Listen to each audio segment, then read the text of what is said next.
கடகராசிக்கு அதிபதி சந்திர பகவான் தான்.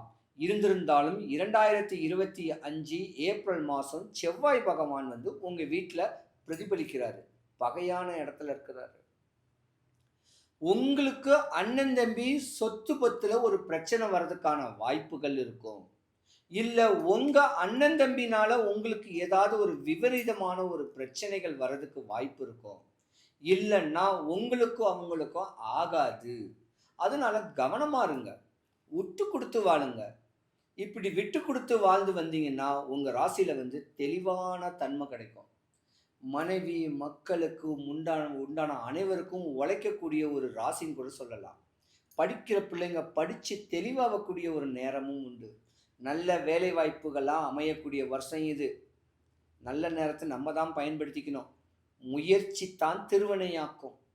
வெளிநாடு, வெளிதேச தொடர்புடைய வேலைவாய்ப்பு பண்றவங்களா இருந்தாலும் சரி, வெளிநாட்ல பிரவேசம் பண்ணக்கூடியவங்களா இருந்தாலும் சரி, இந்த 2025 உங்களுக்கு பொன்னான ஒரு மாசமா தான், வருஷமா தான் அமையப் போகுது. உங்க குலதெய்வத்த வழிபடுங்க. உங்க முன்னோர வழிபடுங்க.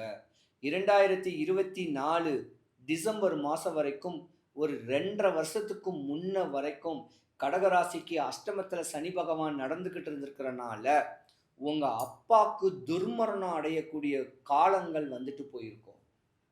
ஒருவேளை இன்னும் 3 மாசம் டைம் இருக்கு. அப்படி தொந்தரவு வராம தகப்பன் உயிரோட இருந்தான்னா அவர நினைங்க.